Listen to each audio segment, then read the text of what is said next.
Yes, as I feared, the conductors have corroded in a way that you can't solder to them. Yeah, that little bit that I got on there has fallen off. They go black. I'm not 100% sure what it is. I think it's where they're copper-coated steel or something, and the copper degrades, and you can't solder onto whatever the metal is that's underneath. They just won't take solder. So we're going to have to replace them. I'll have to go and see if I've got some thin wire like that we can make use of.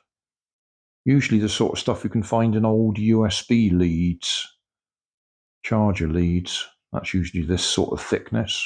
Right, here we go.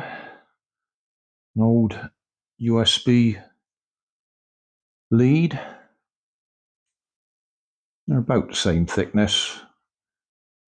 Possibly a little, these are possibly a little bit thicker, but I think that'll be okay. You can even match 3 of the colors. Red, white, and black. And then the blue will have to be the green.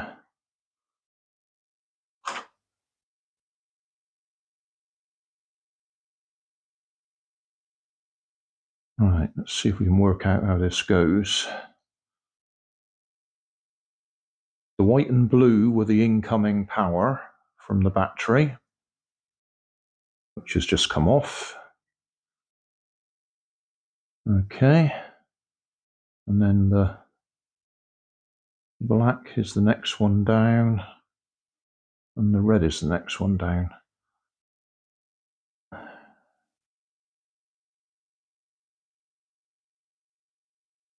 So what did this do? Oh, I see.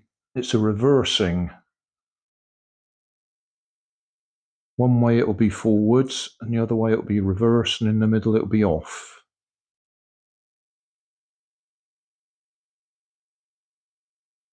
So it'll go forwards or backwards.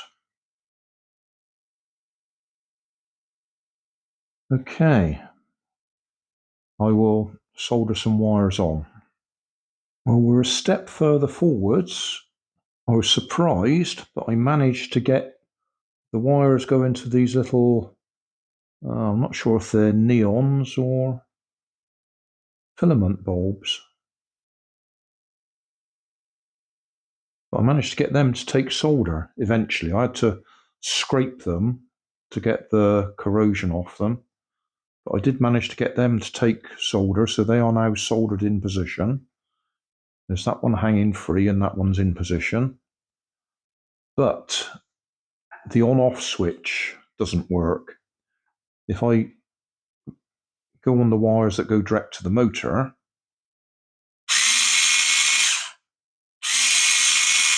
then we're okay. But if I go on the battery feed wires,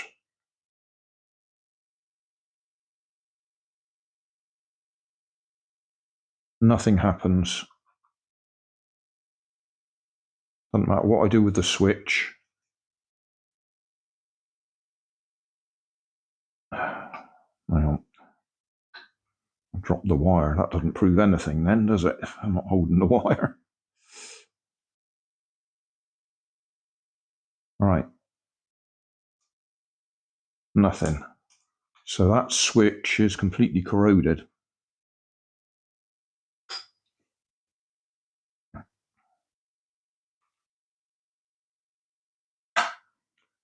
We could pop it apart and have a look at it.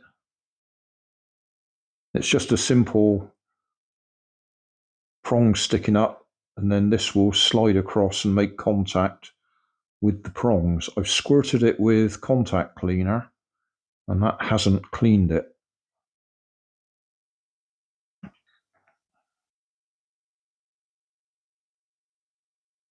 I don't know how easy it'll be to pop it apart. Legs are coming up.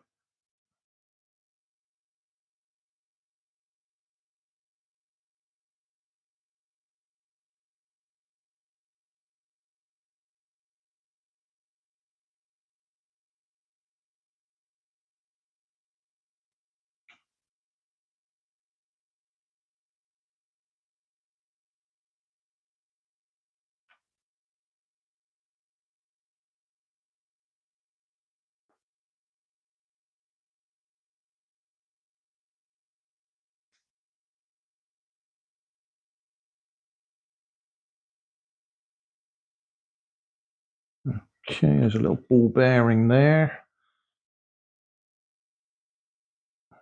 Let's see if we can show you. Right, little ball bearing. There's a little spring in the middle there.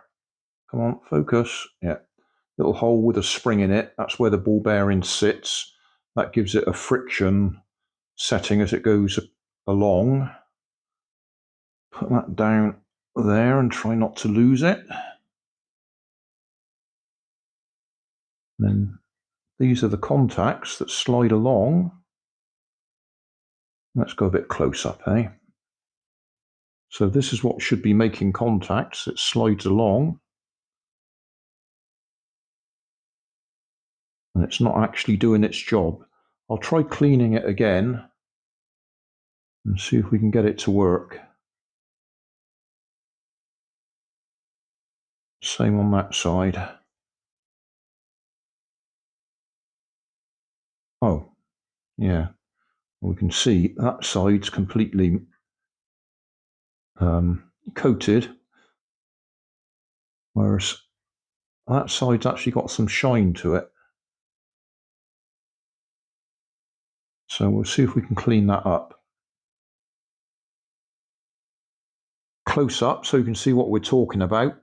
This saddle, or whatever we want to call it, slides along to bridge the gaps,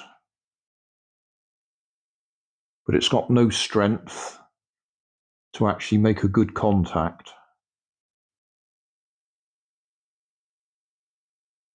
So it's not working. If I physically short out the gap on both sides, then it runs, but as it is, it doesn't work.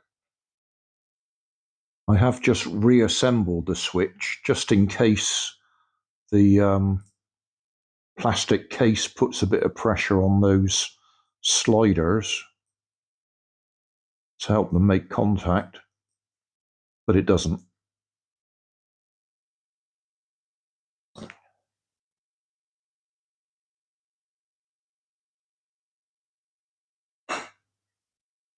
Nah.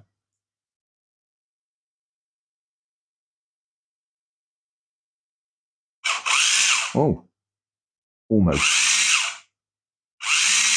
If I put a bit of pressure on it.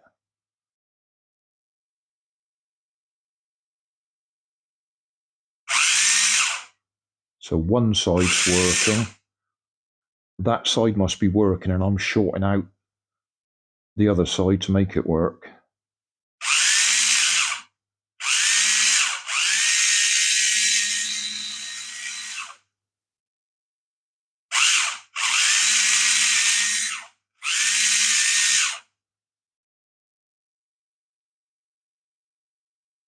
Yeah, I don't think we can claim that as a success.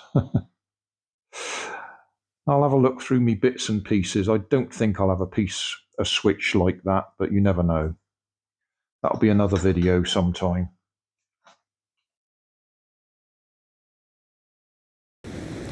So thanks for watching. Don't forget to like and subscribe. Leave us a comment so I know how I'm doing. And somewhere up here there'll be some links to related playlists. Thanks again.